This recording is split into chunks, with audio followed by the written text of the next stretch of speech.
नमस्कार। आज हम देखेंगे कि जो डिस्क्रीट टाइम सिस्टम है उसको रिप्रेजेंट कैसे करते हैं। तो कोई भी एक एग्जांपल लेते हैं हम किसी डिस्क्रीट टाइम सिस्टम का।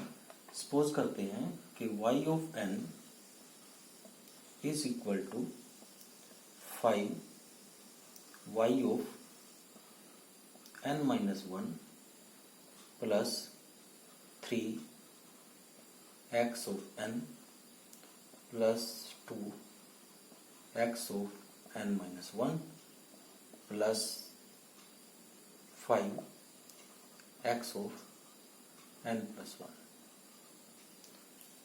तो मान लिया ये आपके पास कोई सिस्टम है जिसकी जो आउटपुट है y ऑफ n है और इसकी जो आउटपुट है किस किस के ऊपर डिपेंड करती है कि जो पिछले वाली एक यूनिट टाइम में पिछले वाली जो इसकी आउटपुट थी यानी n-1 टाइम पे, क्योंकि आप n टाइम पे देखना चाहते हैं आउटपुट, तो n-1 एक टाइम पीछे यानी एक यूनिट ऑफ टाइम पीछे। अब एक यूनिट ऑफ टाइम कितना होगा, सैंपलिंग फ्रीक्वेंसी जो भी आपने रखी होगी तो उसका उल्टा करके आप सैंपलिंग टाइम निकालिए।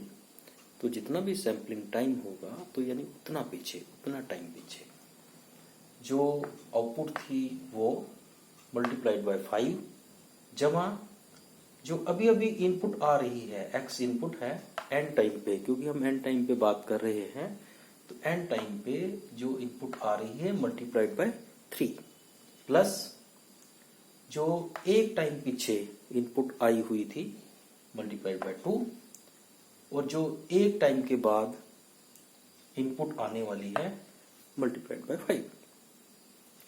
तो यहाँ पे ये है फ्यूचर की इनपुट यानी आने वाली, जिसको आप एडवांसिंग भी कहते हैं, और ये है एक टाइम पीछे की जिसको कि आप डिलेड इनपुट भी कहते हैं, और ये एक टाइम पीछे की आउटपुट यानी कि नेचुरली है डिलेड आउटपुट।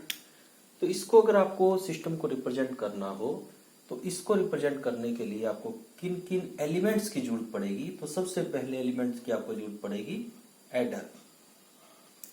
तो एडर यहाँ पे जो प्लस हो रहे हैं, जो डिफरेंट टर्म्स हैं वो आपस में ऐड हो रही हैं, उनको ऐड करने के लिए आपको एक एडर की जरूरत पड़ेगी।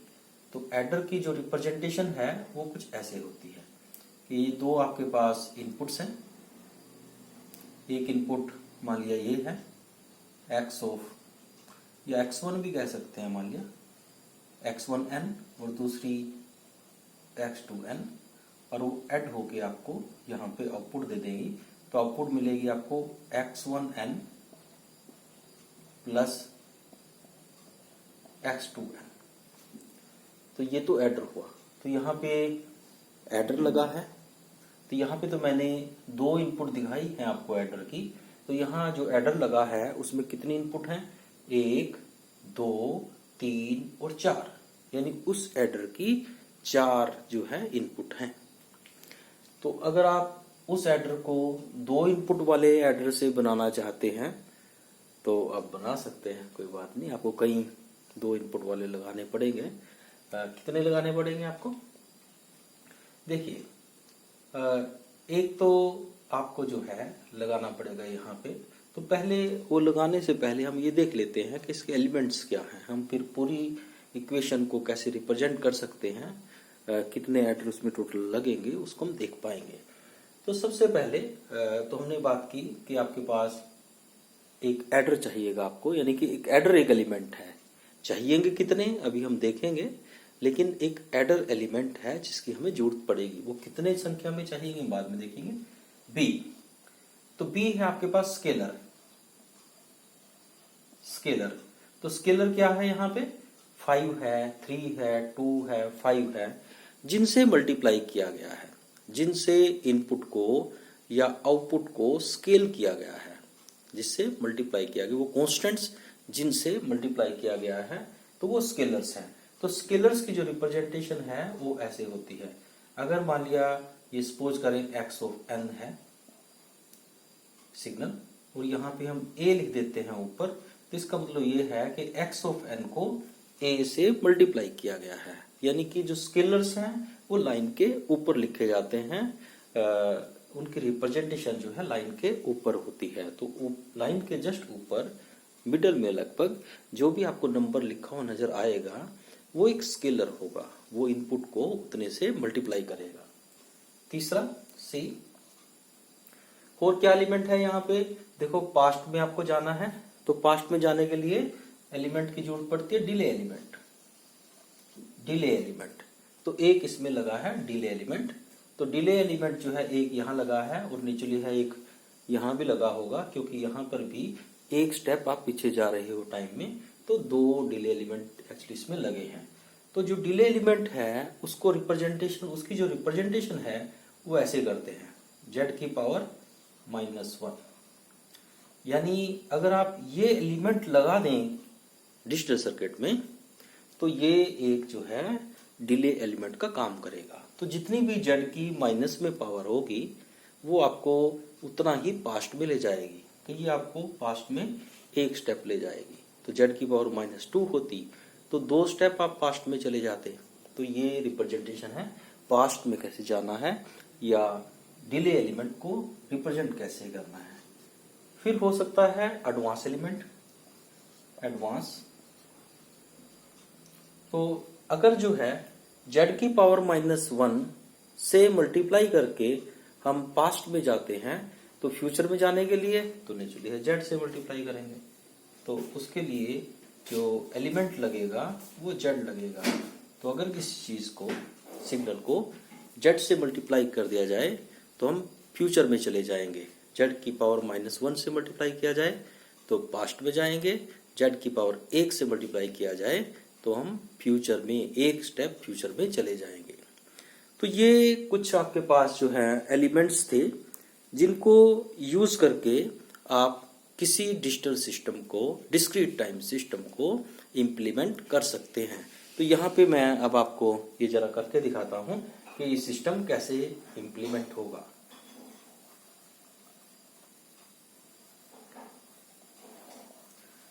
तो इसको रिप्रेजेंट करने के लिए आप सबसे पहले क्या देखें, ये है आउटपुट।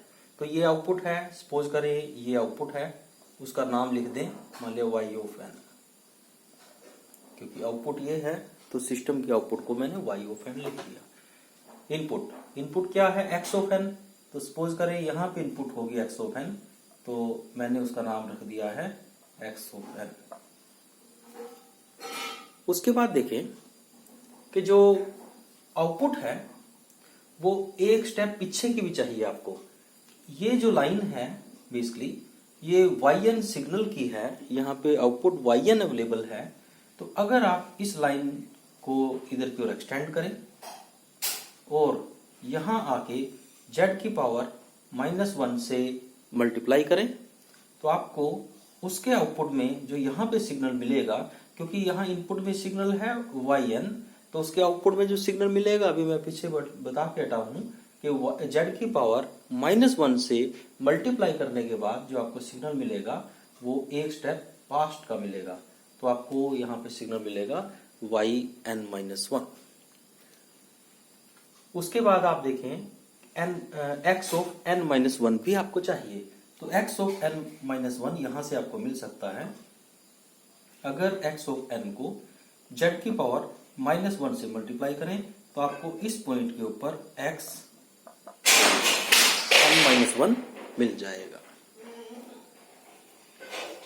आपको n+1 भी चाहिए, यानी x ऑफ n+1 भी चाहिए। तो उसके लिए आपको इस सिग्नल को, यानी इसी सिग्नल को मल्टीप्लाई करना पड़ेगा z की पावर 1 से। तो इसको अगर आप यानी z से मल्टीप्लाई करें तो आप फ्यूचर में जाएंगे, तो आपको यहाँ पे इस पॉइंट पे सिग्नल मिलेगा x ऑफ n+1। उसके बाद इन सभी को ऐड किया गया है। तो ऐड करने का जो तरीका है तो हम देखते हैं कि कैसे ऐड किया गया है। देखिए, सबसे पहले मैं इन दो को ऐड करता हूं। यहाँ पे आपने एडर लगाया, एडर के इनपुट में ये और ये दो इनपुट आई हैं, यानी यहाँ पे ये दोनों ऐड हो जाएंगे। लेकिन ऐड करते हुए देखिए कि उनको कितने स्केलर से मल्टीप्लाई किया गया था, यानी x of n minus one, x of n minus one 2 से मल्टीप्लाइड था, तो 2 से मल्टीप्लाइड था, तो यहाँ पे मैं 2 लिख देता हूँ, यानी स्केलर को लाइन के ऊपर या नीचे लिख सकते हैं आप, ऊपर चाहे तो ऊपर लिख दीजिए, लेकिन एक ही जगह लिखिए, अगर ऊपर लिखते हैं तो ऊपर ही लिखिए, नीचे लिखिए, नीचे लिखना चाहते हो नीचे लिखिए, लेकिन ऊपर प्रेफर करेंगे हम कि ऊपर मैंने 2 लिखा, इसका मतलब 2 मल्टीप्लायर वहां पे लगा है। उसके बाद ये जो स्केलिंग 2 से आपने की है और x ऑफ n प्लस 1 की 5 से स्केलिंग करनी है, तो मैंने यहाँ पे 5 लिख दिया, तो ये यहाँ पे आपको इन दोनों का एडिशन मिल जाएगा, ये वाली टर्म, तो यहाँ पे आपको मिलने वाला है 2x of n minus 1 plus 5x of n plus 1, तो ये आपको सिग्नल यहाँ मिल जाएगा, यानी कि ये जो 2 टर्म्स हैं ये तो ऐड हो चुकी है, ये 2 ऐड हो चुकी हैं, यहाँ मिल गई हैं।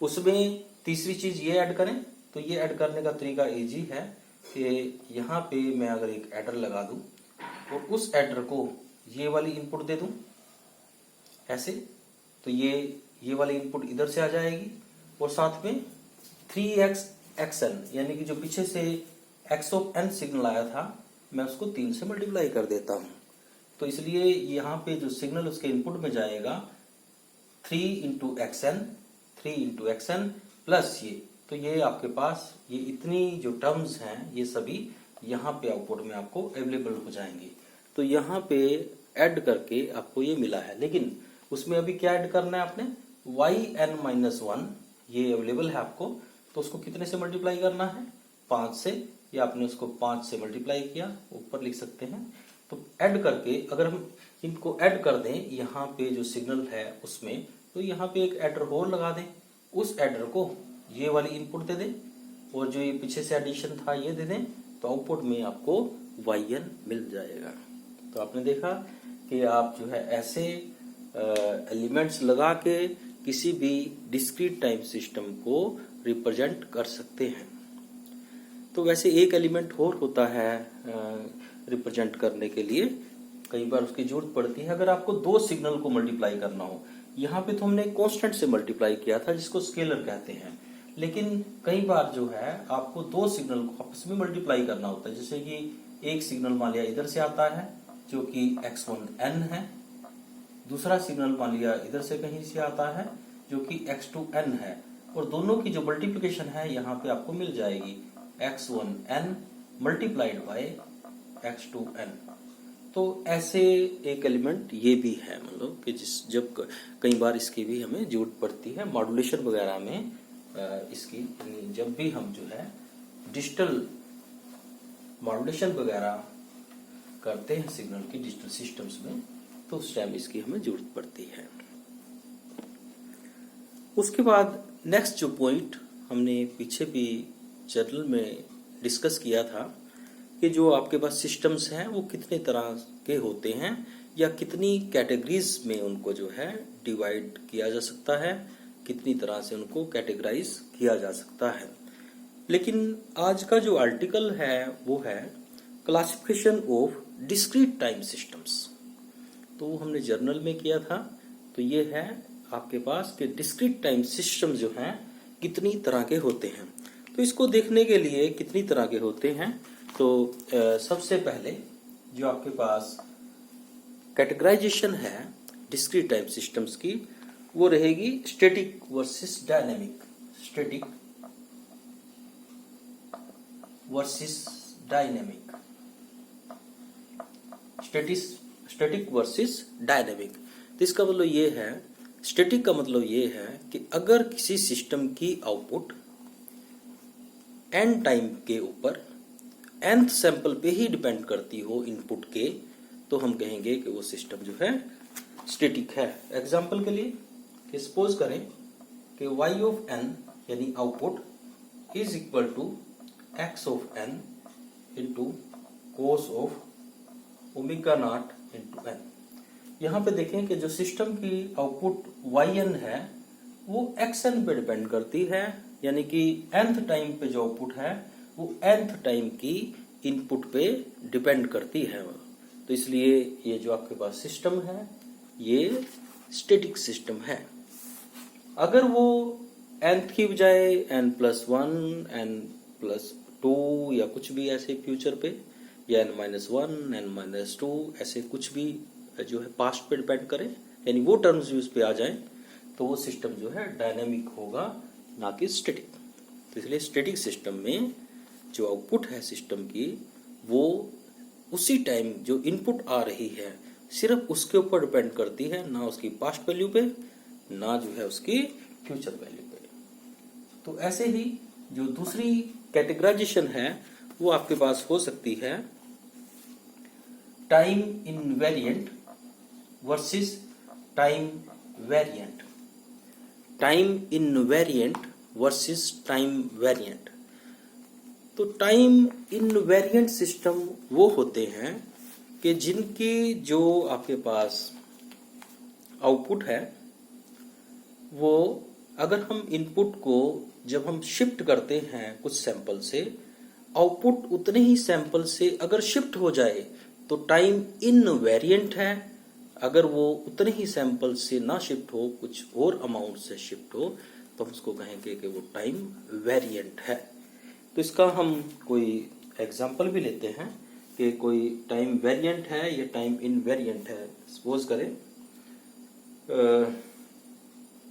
जैसे कि यही वाला मैं एग्जांपल लूं, अगर इसी वाले एग्जांपल में बात करें कि यहाँ पे मैं इनपुट जो है x ऑफ n इसको एक सैंपल मान लिया पास्ट में शिफ्ट कर देता हूं, यानी यहाँ पे n की बजाय मैं n-1 लिख देता हूं, यानी कि एक सैंपल में पास्ट में इसको ले जाता हूं। तो क्या बनेगा, ये एक सैंपल में इसको पास्ट में ले जाऊं तो आपके पास सपोज करें जो y है वो n, क्योंकि एक सैंपल ले गए हो आप, या जर्नल में कहें तो k सैंपल ले जाओ, तो मान लिया k सैंपल में पास्ट में लेके जो आउटपुट बनेगी वो मान लिया y बनेगी।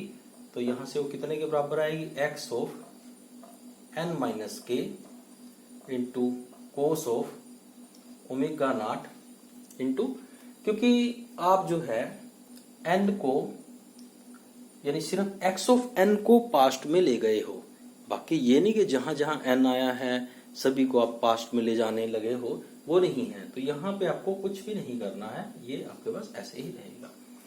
तो यहाँ पे ये हमारे पास आया है कि अगर हम इनपुट को k सैंपल पास्ट में ले जाएं तो मान लीजिए ये वाली चीज आपके पास बनेगी। लेकिन क्या ये इस चीज के बराबर है कि y को भी उतना ही पास्ट में ले जाना पड़े, यानी कि क्या ये इसके बराबर है, नहीं है। क्यों? क्योंकि अगर मैं सभी जगह पे n की बजाय n-k पुट करूं दोनों तरफ इक्वेशन के, तब जाके आपके पास ये इक्वेशन बननी थी, x of n-k cos of omega not into n-k।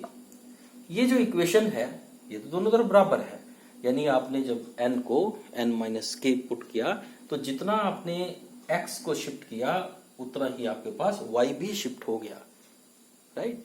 तो इस तरह की इक्वेशन को अगर इस तरह हो जाए तो आपको ऐसे सिस्टम को कहेंगे कि ये जो है टाइम इनवेरिएंट है। लेकिन ये सिस्टम जो है यहाँ पे ये बराबर नहीं है, ये तो मैंने वैसे बताया था, अगर ऐसे हो जाए तब वो टाइम इनवेरिएंट होगा। लेकिन ये सिस्टम टाइम वेरिएंट है क्योंकि आप जब इनपुट को शिफ्ट करोगे, इनपुट तो सिर्फ x है, अगर आप उसको शिफ्ट करोगे तो इस पे तो कोई फर्क ही नहीं पड़ेगा, ये तो इनपुट नहीं है, ये तो इनपुट के साथ में कोई दूसरा सिग्नल है या दूसरी आपके पास जो है सिस्टम के बिहेवियर के कारण कोई जो टर्म आई है ये तो वो है, तो ये शिफ्ट नहीं होगी। मतलब इस कारण से आपके पास जब तक ये शिफ्ट नहीं होगी, यानी जब तक यहाँ पे ये नहीं आएगा तो कभी भी ये y-n-k के बराबर नहीं बनेगी। यानी कहने का मतलब ये हुआ, अगर किसी सिस्टम में इनपुट को एक स्टेप या कुछ स्टेप आप आगे की ओर धकेलें तो जो आउटपुट उसकी है वो भी जितने स्टेप आपने इनपुट को आगे की ओर धकेला है उतने ही स्टेप वो भी आगे की ओर चली जाए, तो ऐसे सिस्टम को हम टाइम इनवेरिएंट सिस्टम कहते हैं। लेकिन अगर इनपुट को आगे या पीछे करने से जो आउटपुट है उसके सिंक्रोनसली आगे या पीछे ना हो उतने ही स्टेप से, तो हम कहेंगे कि वो सिस्टम जो है टाइम वेरिएंट है, ना कि invariant.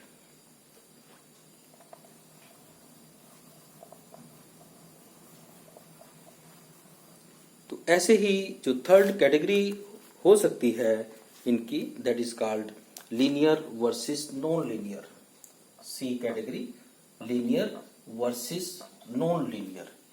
Linear versus non linear यानी लीनियर यानी कि जो सिस्टम जिसकी आउटपुट जो है इनपुट के डायरेक्टली प्रोपोर्शनल में होगी, तो उस सिस्टम को हम लीनियर सिस्टम कहेंगे। एग्जांपल लेते हैं, सपोज करें y of n is equal to x of n square.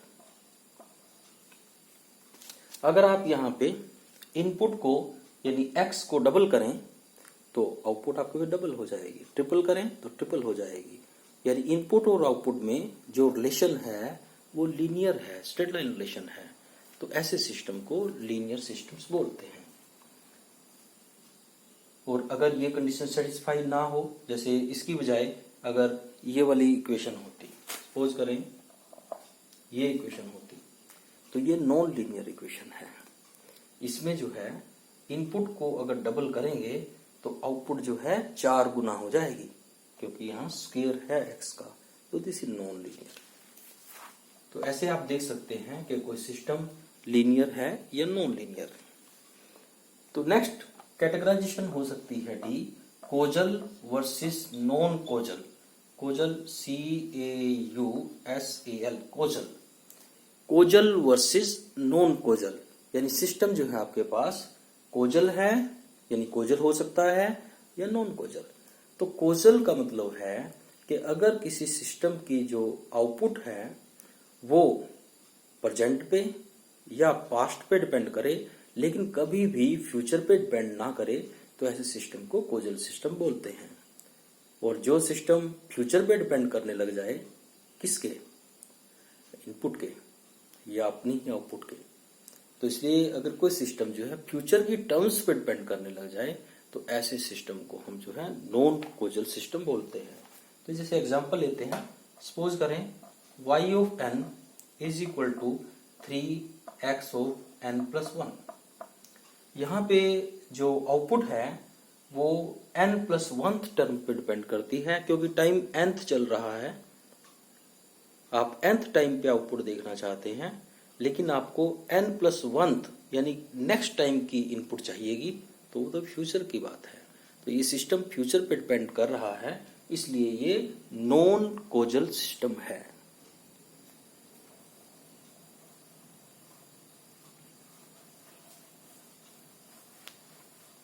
तो नेक्स्ट कैटेगरी आपके पास ऐसे ही हो सकती है, स्टेबल वर्सेस अनस्टेबल।